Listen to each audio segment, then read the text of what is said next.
Turma, nós vamos começar então a fazer análise de circuitos de corrente contínua e tem alguns assuntos que são base para tudo que vai vir pela frente. O primeiro assunto que eu quero trazer aqui é o divisor de tensão.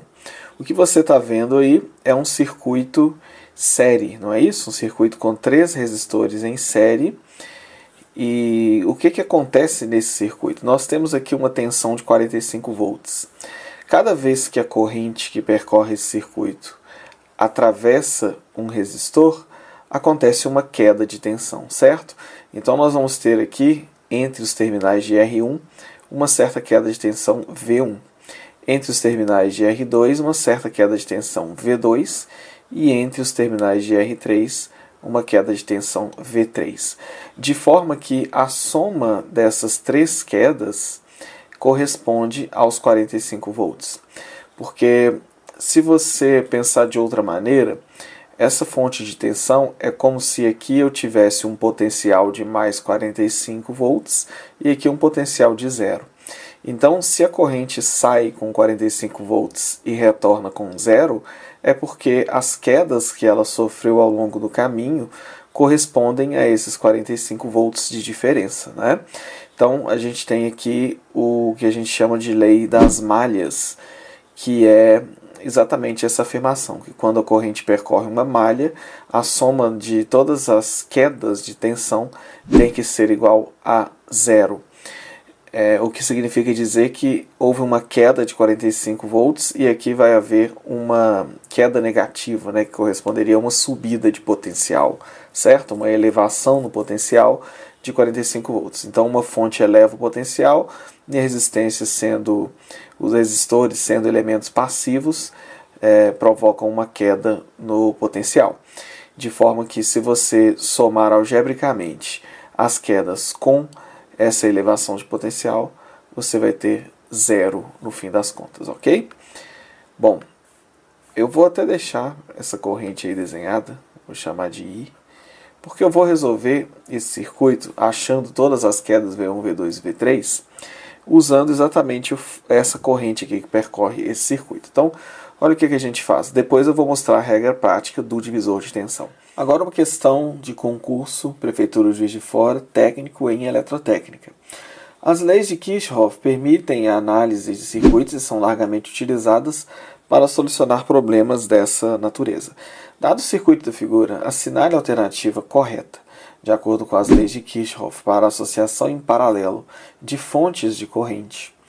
Então, vamos ver a figura aqui. O que está mostrando? Que tem uma corrente I1 subindo, uma corrente I2 descendo e uma corrente I3 subindo.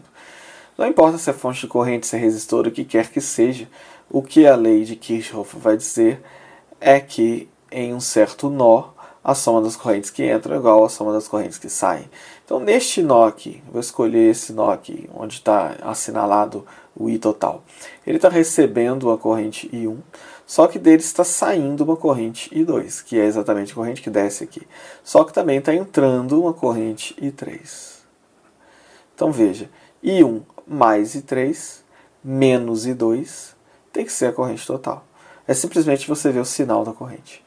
E aí, eu vou analisar alternativa por alternativa, mas a gente até sabe a resposta. Se você olhar aí com atenção, você vai ver. Eu já vou dizer a letra E, né?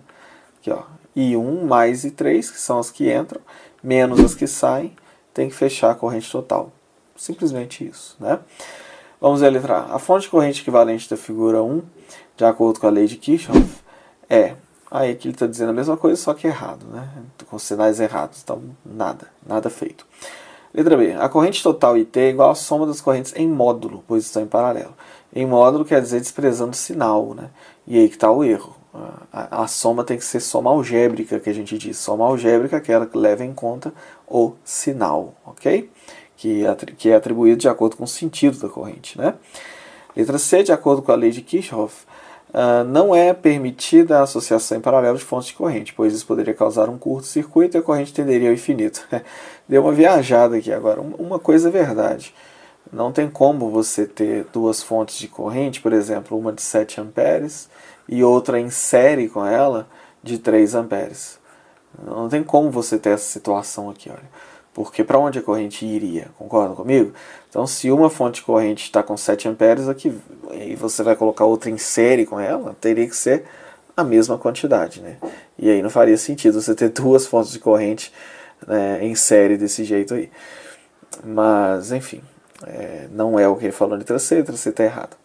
Letra D. A fonte de corrente equivalente da figura 1 é equivalente a uma fonte de tensão em curto-circuito, com a tensão tendendo ao infinito. Outra alternativa é viajada também, né? Se a tensão está em curto-circuito, ela não tende ao infinito, ela tenderia a zero, né? O curto-circuito é tensão zero, ok? E não, a fonte de corrente não equivale a essa fonte de tensão tendendo ao infinito. Isso aí tá bem viajado, né? Portanto, é a letra E mesmo. Uma questão também tranquilinha ainda.